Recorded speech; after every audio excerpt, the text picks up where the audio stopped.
You could attend political demonstrations, and Mary did. She became a member of an all-woman group called the Black Sash, which used to stand outside Parliament when government ministers emerged or went in. Oh, well, I do the usual sort of routine kind of protests and things, nothing special. But they do interest me because one realises this political animal hardly changes throughout the ages. And you can't get so steamed up as people do. People talk about being committed. I mean, no writer should be committed. It's a crime in point of fact. It always means you value something else more than truth. Renault did take on one leading role as president of the Cape Town Centre of PEN, the International Writers' Organisation. Mary thought there should be no compromises when it came to who was eligible to belong to PEN, and the local rule said you had to have published 2 books. Now, there were not many black or coloured writers, there were some, who were able to say that they had published 2 books. Some of them were in exile, some of them had not been able to work successfully in South Africa, and Nadine Gordimer thought that the barrier should be lowered a bit. And there were these 2 great ladies of literature in South Africa, and I suppose it was inevitable. At first they were friendly, but inevitable there'd be a rift, because Nadine Gordimer was in Johannesburg, and she was president of PEN there, and Mary Renault was president in Cape Town. The rift between Gordimer and Renault split the worldwide PEN family down the middle. Typically, Renault refused point blank to soften her line, writing to the then International Secretary, "A double standard is essentially patronising. Until fairly recent decades, it was often extended to women. But I never knew a self-respecting woman writer who wished to exchange self-criticism for the facile self-esteem it offers. I would expect an ambitious black writer to reject it equally." She had the feeling, which I shared, that if you make special entry conditions, which are much more favourable for black writers, they will feel, well, we're regarded as second-rate writers. We can't produce the second novel or even the first novel. We have to somehow be patronised and allowed in because we published 2 or 3 poems or something of that kind. So I think that was a very genuine feeling of hers. I think she felt there were too many people who went along with the prevailing wind or whatever, and she had to think hard about whatever she did because she was conscious she was a well-known figure. She was criticised for that. I mean, there were occasions when she lost good friends because she had compromised too far. It was very interesting when I went on a journey to South Africa, and I met a lot of South African writers, many of whom were black, and they all spoke favourably about Mary Renault, but some of them were critical of Nadine Gordimer. So that was rather interesting, I thought. The challenges of contemporary politics were real enough. But for Renault, it was Greece, from Alpha to Omega, which remained her manifesto. What her many readers in Europe and America cared about was the window her books had opened onto the politics and every other aspect of that world. It was a view that conventional classics had failed to offer.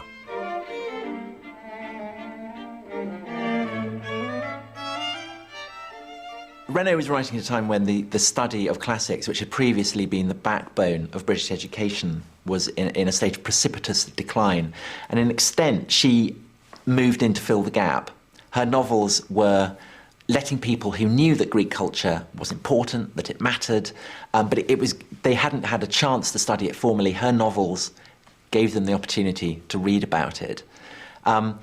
Now, the study of certainly classical languages, classical civilization full stop, is even less studied at schools.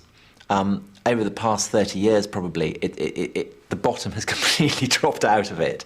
And I don't think it's any coincidence that there should be such a reawakening of popular interest in Greece and Rome now.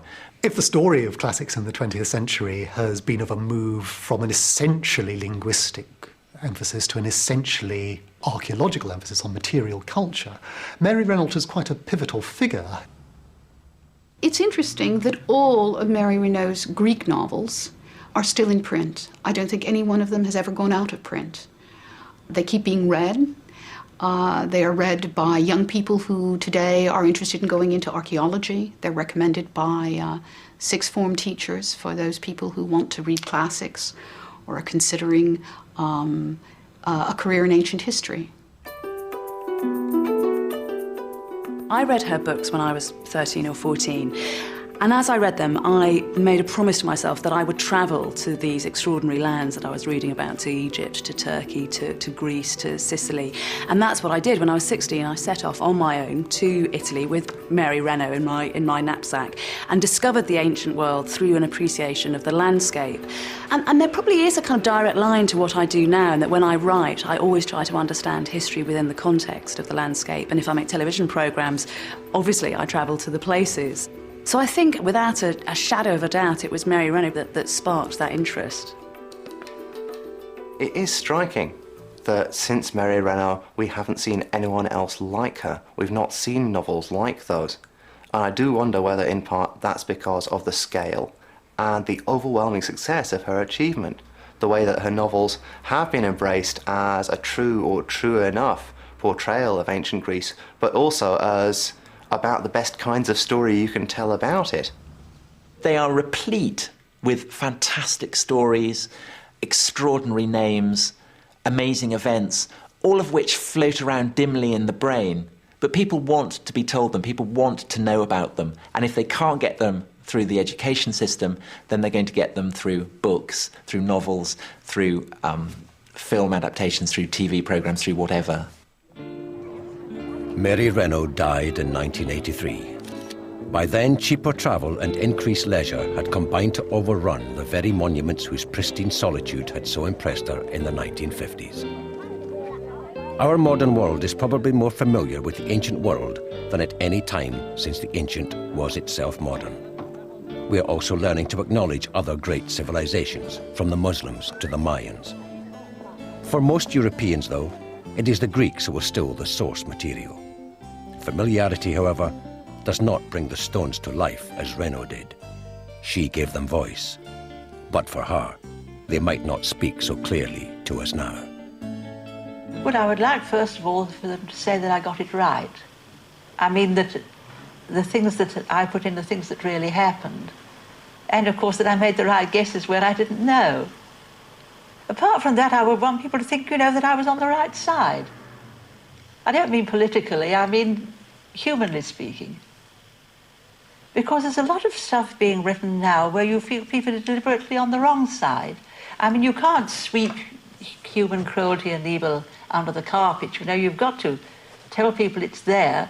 But sometimes you feel really people are siding with it, and I wouldn't want to do that.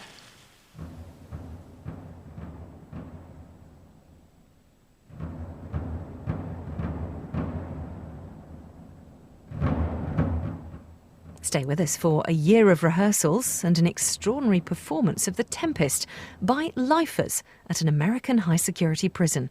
Shakespeare behind bars. Next.